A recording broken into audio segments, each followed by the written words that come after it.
lay out some basics on sinusoidal functions. Okay, so it's important to know that a sinusoidal function is either a cosine function or a sine function. It kind of looks like a wave pattern.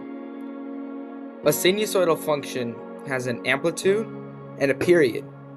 The amplitude is the distance between the max and the midline, or the minimum and the midline. Both distances are exactly the same, so you can use either one. Next, a period is the distance between two maxes or two mins. In general, for sinusoidal functions, the period is always 2 pi. Unless if there's shifts. So now we're going to be talking about how a sinusoidal function has the period and how it's related to something called the frequency. So the period is the amount of time it takes for one oscillation to occur. And now a frequency is the amount of oscillations that occur in one given time.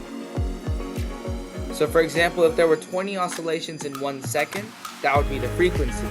But if there was one oscillation in 5 seconds, that would be the period. With this knowledge, we could create two formulas. T is equal to 1 over F and F is equal to 1 over T. These two formulas are just reciprocals of each other, which means it's just 1 over the amount. This means that period T is equal to 1 over the frequency, and frequency F is equal to 1 over the period.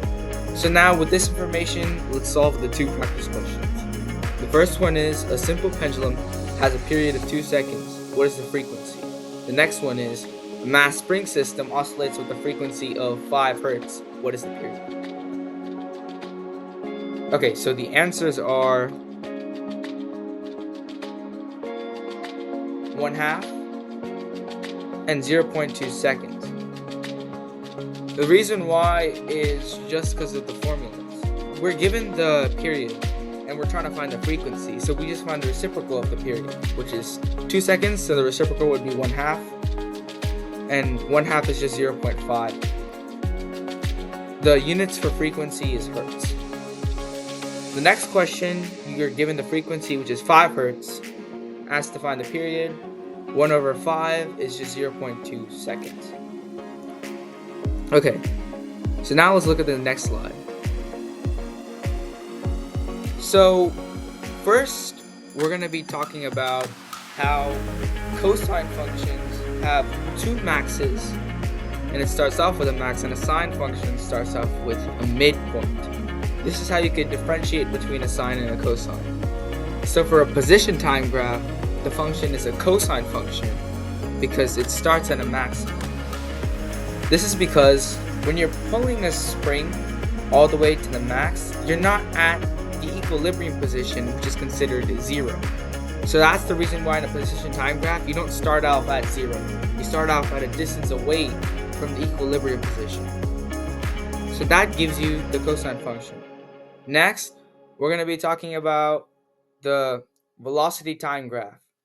The velocity time graph is a negative sine function, and the formula for, we'll talk about the formulas later, but it's a negative cosine function as shown in the picture. And finally, the acceleration graph is a negative cosine function instead of a negative sine function, which was a velocity graph. Okay, so now let's look at the formulas that we could derive from it. First, the position time graph. The formula for position time graph is A cosine WT, in which A is the amplitude, W is the angular frequency, and T is the time that the x-axis oscillates. So if it's like what the position is after 5 seconds, you would put 5 for the T. Note that angular frequency can be written as 2 pi over T or 2 pi F. It's very important. We could change the equations with that. Next, let's look at the velocity graph, which is negative A W sine WT. Okay, in this situation, remember that since the graph is a negative sine function, you must always put a negative for the formula. Same for the next graph, which is negative A W squared cosine WT. This is because this graph is a negative cosine graph.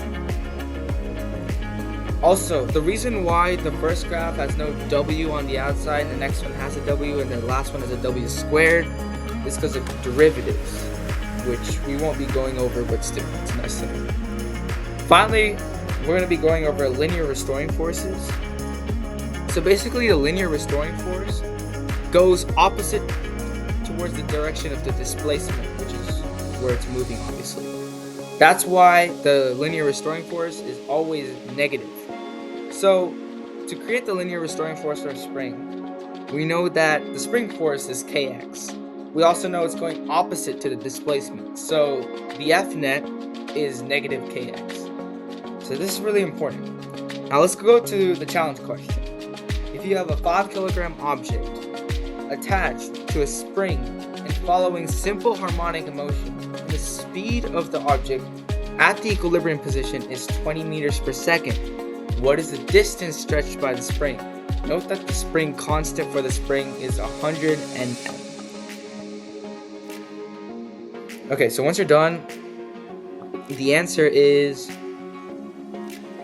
4.5 meters. And the reason is because first we start off with kinetic energy, because we know what the speed is at equilibrium position. Note that in equilibrium position, all of the energy is kinetic. So first, we set 1/2 mv squared equal to 1/2 kx squared, because we know that energy is always conserved. At the maximum position, that's the spring force, or the spring energy.